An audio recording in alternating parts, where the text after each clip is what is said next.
لو تناهيتم إلى سر الحياة وصنعتم كائنا حيا نرى. تو 17ویں صدی کے آخر میں ان کو خیال ہوا کہ ہم اتنے سکون سے بیٹھے ہوئے ہیں, اب تک دنیا میں کچھ الٹا پلٹا ہوا کیوں نہیں ہے.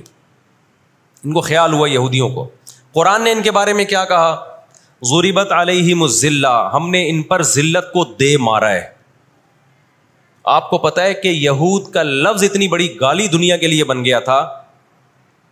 ایران میں بہت زیادہ یہودی ہیں, پتا ہے آپ کو, اسرائیل کے بعد سب سے زیادہ یہودی ایران میں ہیں, لیکن انہوں نے اپنا نام ایران میں یہود نہیں رجسٹرڈ کروایا, کلیمی رجسٹرڈ کروایا ہوا ہے, موسیٰ کلیم اللہ کی نسبت. کیوں؟ ان کو پتا ہے کہ یہود کا لفظ دنیا میں کیا بن چکا ہے؟ گالی. شرم آئے گی کسی کو بتاتے ہوئے کہ میں یہودی ہوں, اس لیے ایران میں انہوں نے اپنے آپ کو رجسٹرڈ کس نام سے کروایا ہے؟ کلیمی کہتے ہیں ان کو.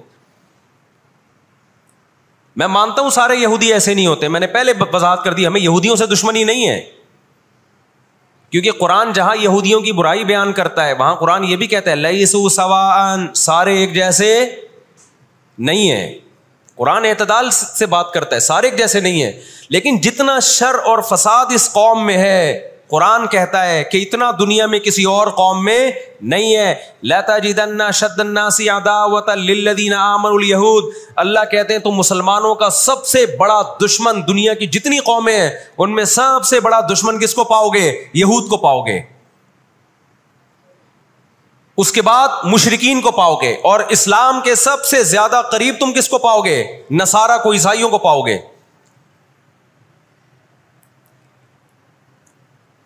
تو ان کو بہت عرصے سے, صدیوں سے کچھ دنیا میں ہوا نہیں تھا, تو ان کو بیٹھے بیٹھے پریشانی ہونا شروع ہو گئی. چند ان کے فسادی لوگ جمع ہوئے اور انہوں نے کہا کہ بھائی دنیا میں ہر قوم کے پاس ایک ملک ہے, ہر مذہب کے پاس ایک ملک ہے, تو ہمارے پاس بھی ہونا چاہیے. حالانکہ یہ بات ہی غلط ہے, دنیا میں ہر قوم کے پاس ملک نہیں ہے. دنیا میں لاکھوں قومیں ہیں, ملک تھوڑی لاکھوں ہیں. پاکستان میں کتنی قومیں ہیں؟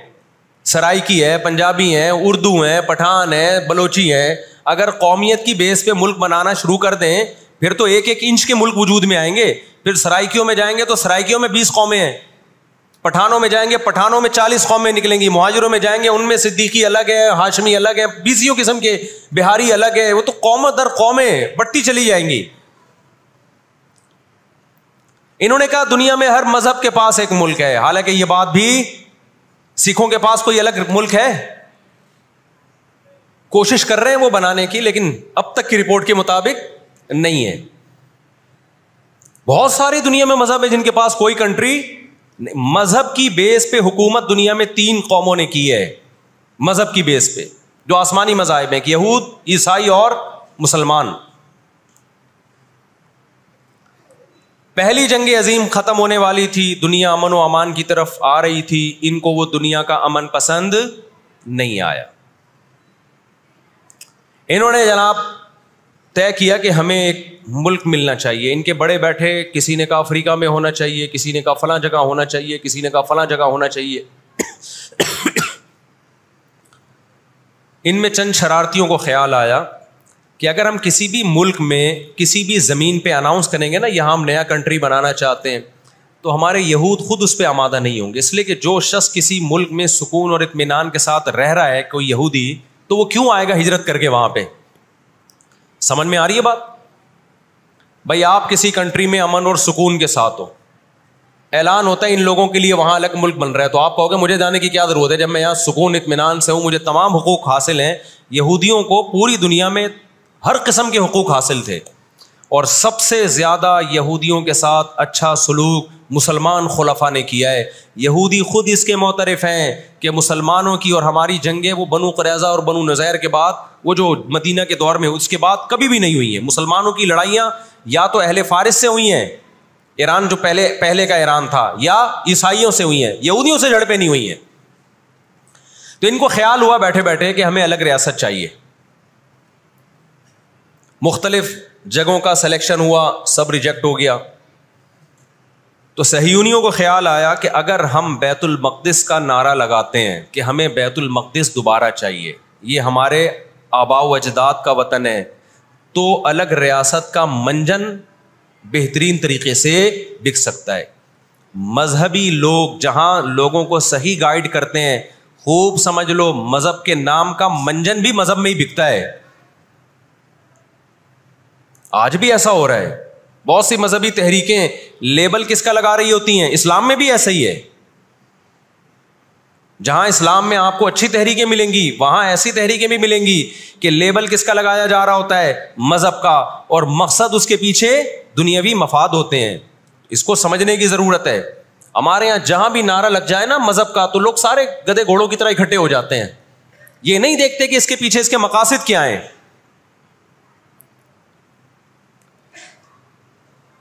تو نعرہ یہ لگایا گیا, اللہ کرے میں جلدی سے مختصر ہسٹری سمیٹ دوں پھر آپ کے سامنے بات رکھوں. نعرہ یہ لگایا گیا کہ چونکہ بیت المقدس ہمارا تھا, یعقوب علیہ السلام, یوسف علیہ السلام, موسیٰ علیہ السلام اور جتنے پیغمبر گزرے, یحییٰ علیہ السلام, زکریا علیہ السلام, ان سب کا مرکز کون سی جگہ ہے؟ ارض مقدس فلسطین. تو فلسطین کے نام پہ پوری دنیا سے یہودیوں کو فلسطین میں جمع کرنا ہمارے لیے پاسبل ہے. مگر یہودی بکھرے ہوئے تھے, ان کے پاس اتنی طاقت نہیں تھی. 2 سازشیں انہوں نے کی ہیں. نمبر 1, تجارت اپنے کنٹرول میں لو. قرآن کہتا ہے وَأَخْذِهِمُ الرِّبَا وَقَدْ نُهُوا عَنْهُ, اللہ نے ان پر سود لینے پر پابندی لگائی تھی. انہوں نے دنیا کو سود کے نظام میں لپیٹ دیا. پوری دنیا کی دولت مرتکز ہو کے کس کے پاس آنے لگی؟ یہودیوں کے پاس. مذہبی ریاست بنائی جا رہی ہے. اس کی مثال ایسے ہے جیسے ہم مسجد بنا رہے ہیں اور بندوق ہاتھ میں لے کے لوگوں کو ڈکیتیاں کر کے پیسہ لاؤ. جتنا پیسہ بنے گا, جتنا پیسہ اکٹھا ہوگا, ہم اس سے کیا بنائیں گے؟ مسجد بنائیں گے. تو اس سے صاف پتہ چل جائے گا بھائی تیرا مقصد مسجد بنانا نہیں ہے, مسجد کے نام پہ منجن بیچنا ہے. سمجھ میں آ رہی ہے بات کہ نہیں آ رہی؟ لیبل مسجد کا لگ رہا ہے, اس کے پیچھے, کیونکہ جو مسجد جو بنانا چاہتا ہے وہ کبھی بھی حرام پیسے سے مسجد نہیں بنائے گا. تورات میں آج تک سود کی حرمت موجود ہے, اور قرآن نے بیان کیا کہ ان کو ہم نے سود لینے سے منع کیا, لیکن انہوں نے سود لینا شروع کر دیا. بڑے بڑے بینک آج کس کے پاس ہیں؟ ان کے تانے بانے سارے کس سے جا کے ملتے ہیں؟ یہودیوں سے. بیٹھے بیٹھے پیسہ جمع کرنا شروع کیا. تبھی تو میں کہتا ہوں یہ جو بڑے بڑے جنرل اسٹور بنے ہوئے ہیں نا, مال بنے ہوئے ہیں, جو بینکوں سے سودی قرضہ لے کے کروڑوں روپے پھونک دیتے ہیں, اس کے بجائے نا اپنے ان غریب دکانداروں کے پاس جایا کرو جو اپنے باپ کی کمائی سے, وراثت کے پیسوں سے دکان بنا کے بیٹھے ہوئے ہیں. یہ جو سودی نظام ہے نا, سودی نظام, اس سے دنیا کی دولت مرتکز ہو کے چند ہاتھوں میں جاتی ہے. پھر وہ چند ہاتھ ہی آپ کے باپ بن کے بیٹھتے ہیں دنیا میں. جب سے یہ بڑے بڑے اسٹورز بننا شروع ہوئے ہیں, مال بننا شروع ہوئے ہیں, یہ چھوٹے موٹے دکانداروں کی جو حلال کی آمدن تھی, ان کی جو بینکوں سے قرضے نہیں تھے, جو دادے پردادے سے محنت کر کے آ رہے تھے اور اب اتنا جمع کیا کہ ایک دکان بنا لیں, وہ سارے ایک طرف رہ گئے.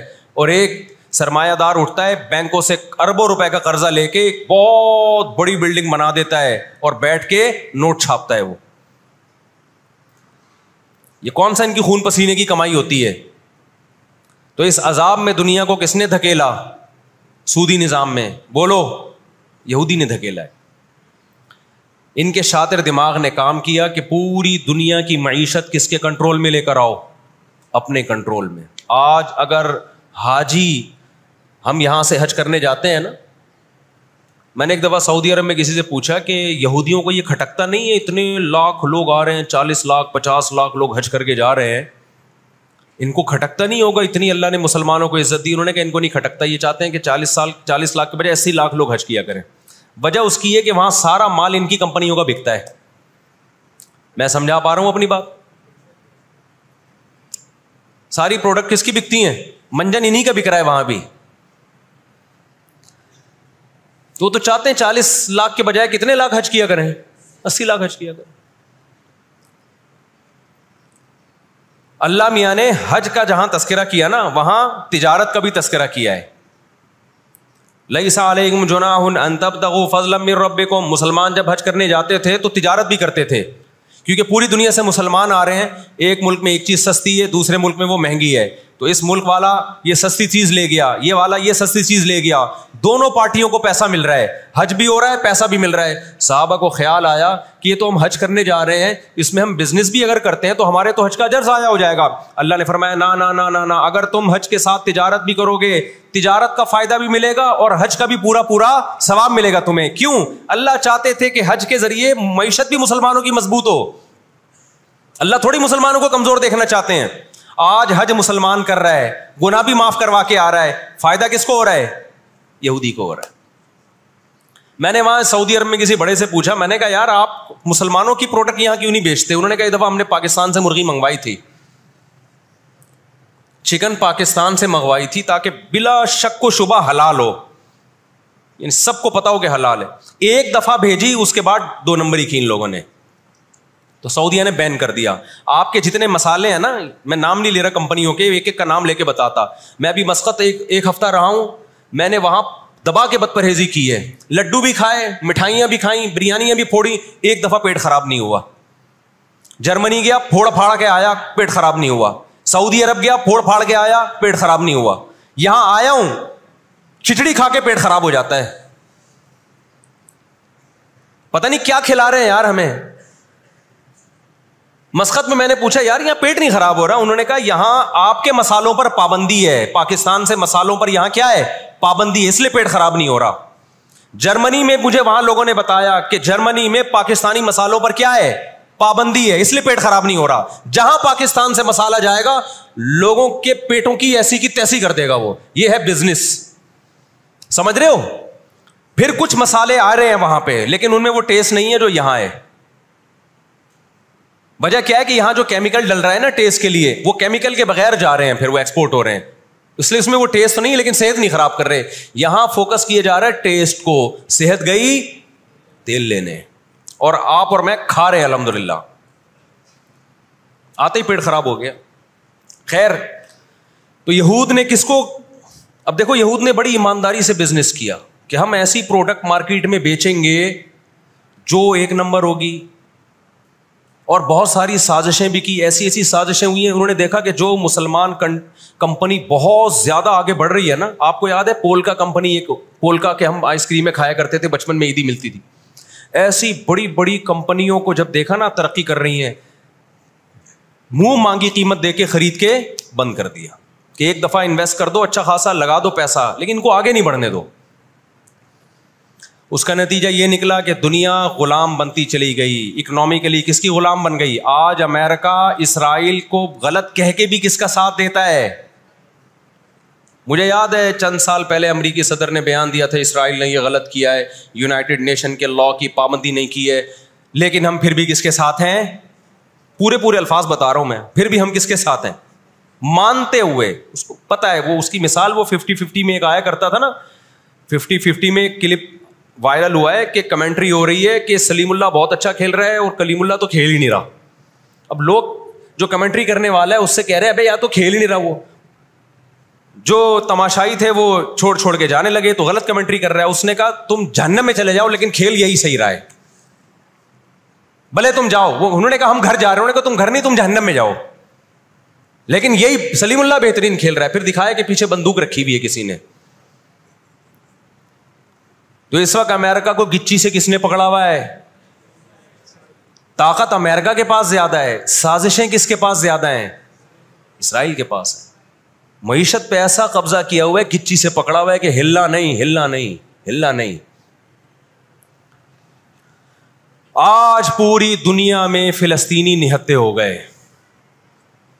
جب اسرائیل کے قیام کا اعلان کیا نا یہودیوں نے, تو 2 کام کیے, میں جلدی سے بات کو سمیٹوں. ایک تو یہ کہ معیشت کس کے کنٹرول میں لو؟ سود کے ذریعے, بزنس کے ذریعے, حلال تجارت کے ذریعے اس طرح سے کنٹرول میں آتی نہیں ہے.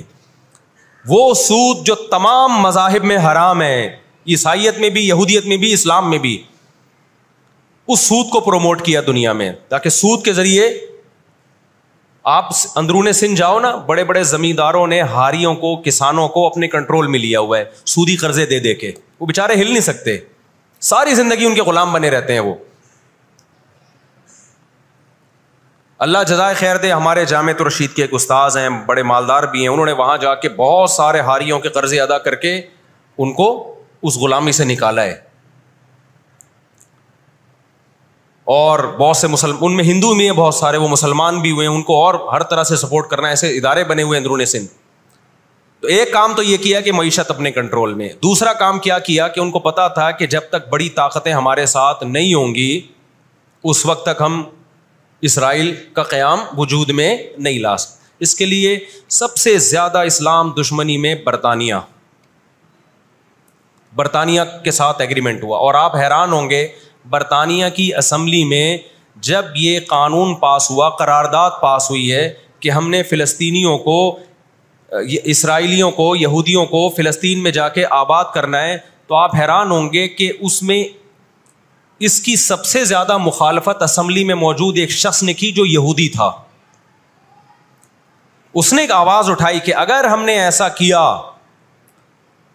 تو اب تک 1000 سال سے زیادہ عرصہ ہو گیا ہماری مسلمانوں سے کبھی لڑائی نہیں ہوئی ہے. اگر ہم نے ایسا کیا تو پوری مسلم دنیا ہمارے اگینسٹ ہو جائے گی اور دنیا ایک نہ ختم ہونے والی جنگ میں آپ دنیا کو جھونک دو گے. وہ یہودی تھا, اس نے اس پالیسی کے خلاف آواز اٹھائی. مگر برطانیہ کو اس سے کوئی سروکار نہیں تھا. اس کا کیا جا رہا ہے بھائی اس میں نے بتایا نا, یہ دنیا کے بڑے بڑے جو تہذیب سکھاتے ہیں نا ہمیں, ان کی تہذیب بس یہی ہوتی ہے کہ روڈ ایسے پار کرنا ہے آپ نے, اور لال بتی پہ آپ نے رک جانا ہے, ٹیکس آپ نے ٹائم پہ ادا کرنا ہے. یہ چھوٹی موٹی, ایک مسجد سے چپل چرانے والا چور ہوتا ہے نا, پٹتا وہی ہے. کبھی بڑے اسمگلر کو دیکھا آپ نے؟ کیا ہو گیا بھائی, گھنٹی بجا کے بھاگنے والا بچہ پکڑا بھی جاتا ہے, پٹتا بھی ہے. مسجد سے چپل چرانے والا پٹتا بھی ہے. لیکن کچھ چور ایسے ہوتے ہیں 3 پیس سوٹ اور ٹائی میں, بڑا زبردست بریف کیس ان کے پاس, اس میں پورا اسمگلنگ کا پیسہ ہوتا ہے. ٹھیک, لاکھوں لوگوں کی جان اس میں خون بہا ہوتا ہے, اس کا پیسہ ہوتا ہے, عزتوں کے سودے ہوتے ہیں. تو یہ بڑی بڑی طاقتیں اس طرح کرتی ہیں یہ. اور کمال کی بات ہے, راحت اندھوری کا ایک شعر ہے نا, کہ مجھے شعر تو یاد نہیں رہا, اس کا مفہوم یاد رہ گیا ہے, کہ ہمارے قاتلوں کو کہاں ڈھونڈتے پھرو گے. ایک شاعر نے تو کہا ہے کہ اپنی معشوقہ کو, کہ ہمارے قاتلوں کا, یعنی ہماری قاتل تو آپ ہو, آپ کی محبت میں ہم مرے ہیں. اس نے کہا کہ ہمارے قاتلوں کو کہاں ڈھونڈتے پھرو گے. وہ کیا ہے کہ ہمیں قتل کا الزام ہم ہی پر رکھ دو, ہم ہی پر الزام ڈال دو, یعنی مقتول ہی پہ الزام ڈال دو کہ یہی قاتل ہے. آج دنیا میں سب سے زیادہ دہشت گردی کا شکار مسلمان ہو رہا ہے, کشمیر میں بھی.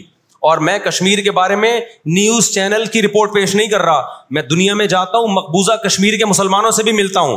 نام ان کے ہائی لائٹ نہیں کیے جا سکتے, ان کی ویڈیو نہیں ڈالی جا سکتی ورنہ انڈیا ان کو تنگ کرے گا.